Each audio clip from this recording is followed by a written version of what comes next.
no nosso programa Reaprendendo a Viver. Vocês estão vendo que lugar maravilhoso, gente, que eu estou? Que delícia! Estou aqui no Toca da Barra, na Barra do Jucu. Este restaurante maravilhoso que vocês precisam conhecer. Vocês e seus filhos, né? A família reunida. E é sobre isso que eu quero falar aqui. Por isso escolhi esse cantinho aqui, gostoso, bem cara de família. Imagina vocês aqui com todos os seus filhos. Maravilhoso, né? Mas eu quero falar sobre os filhos pré-adolescentes e adolescentes. Que situação, hein, família? Todas as pessoas geralmente falam, essa idade é crítica, né? Algumas pessoas até falam de aborrecentes, mas nossos filhos são bênção. Precisamos entendê-los e também eles precisam nos entender.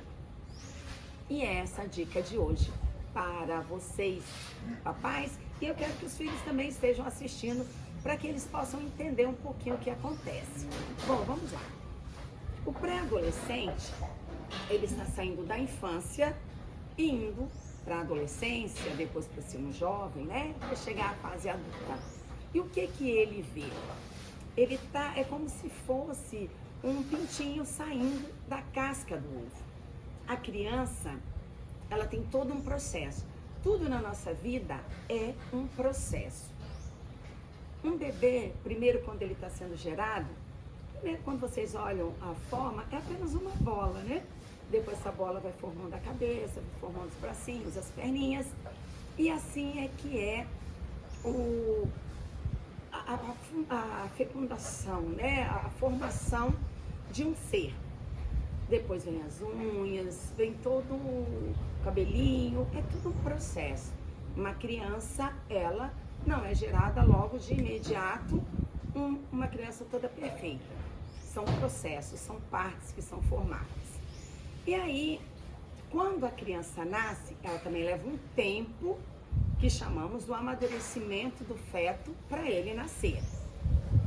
Nasceu, ele fica deitadinho como? Barriguinha para cima, nem se mexe. Um bebê recém-nascido, ele nem se mexe. Só chora nos momentos que ele está com fome, que está molhado, que precisa trocar uma fralda. Fora isso, aquela criança dorme o dia todo.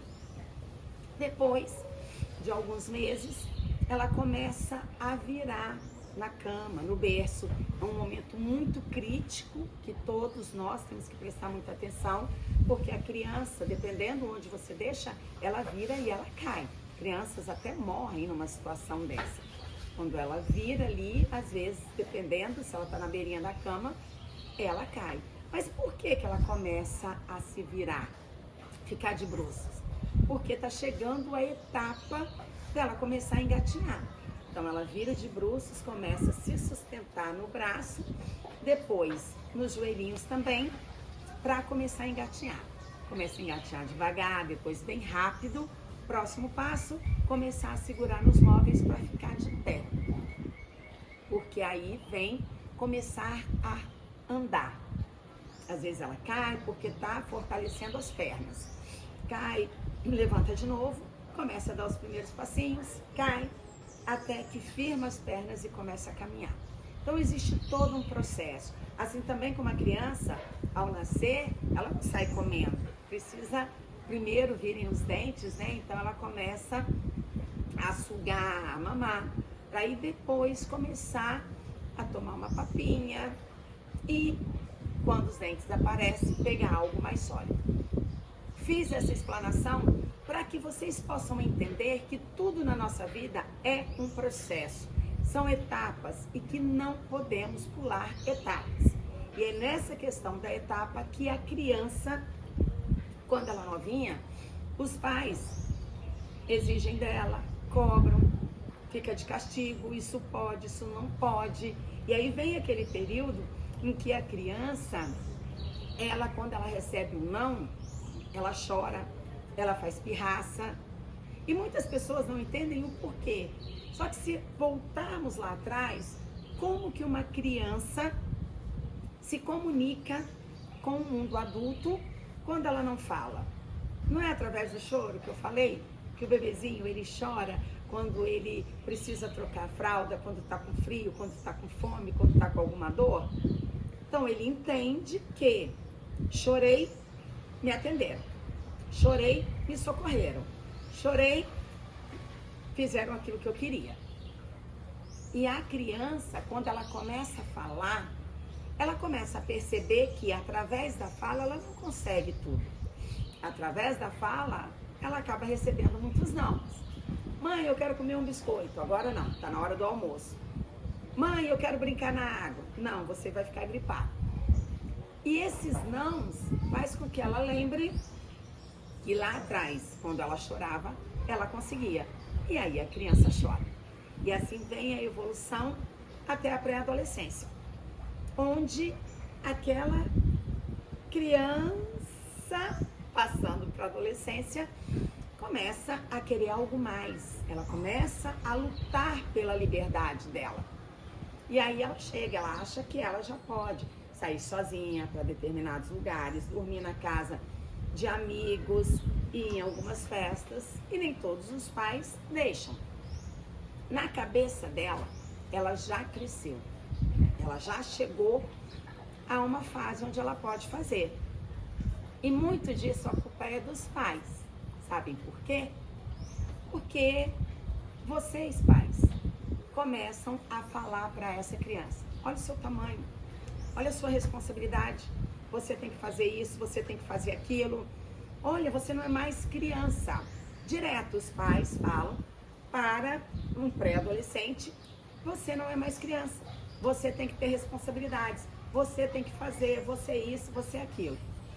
Só que em determinados momentos, você mesmo que fala que ele não é mais criança, quando ele pede alguma coisa, vira e fala assim: você não pode, você é uma criança. Você acha que você pode sair sozinho? Você acha que você pode ir numa festa? Você acha que você pode isso, pode aquilo? Você não tem idade para isso, você é uma criança.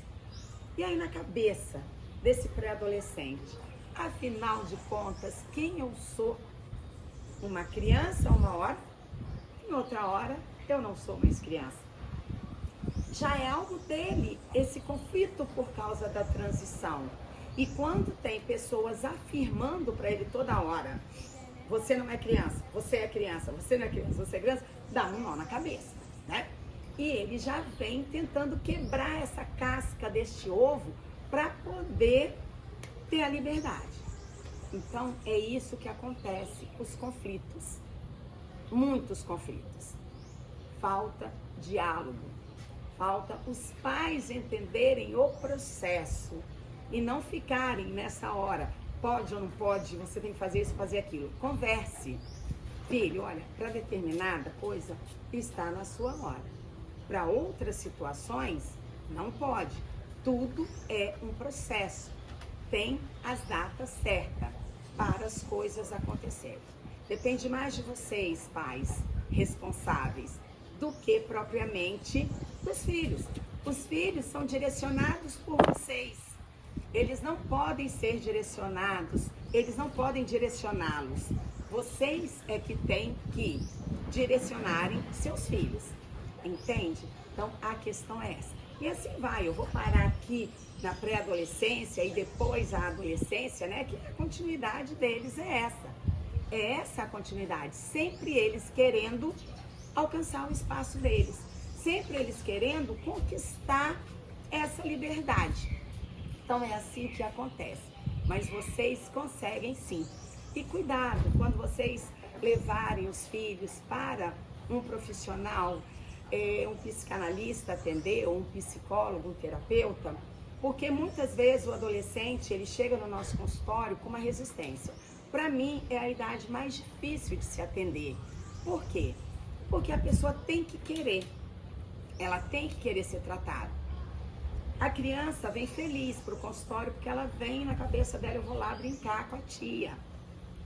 O jovem, ele vem porque ele pede, ele entende que ele precisa. O adulto também.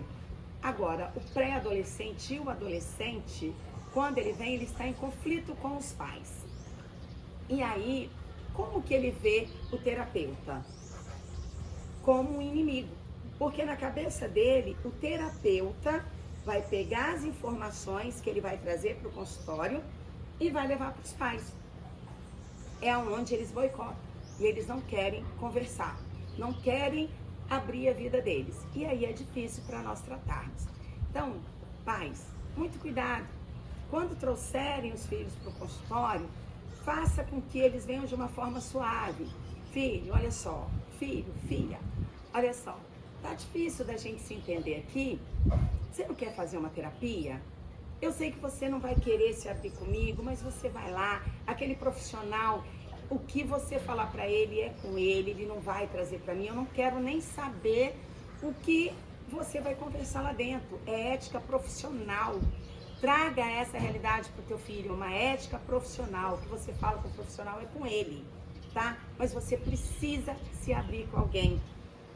Você precisa estar com alguém. Só que quando a pessoa vem, ela vem forçada. Eu falo para os pais, não vou atender seus filhos se eles não quiserem ser atendidos. Eles têm que ter prazer em vir para o consultório, tá? Então fica essa dica, porque eles acabam achando que nós, profissionais, somos pessoas fofoqueiras e vamos pegar as informações deles para levar para os pais e não é assim, ok?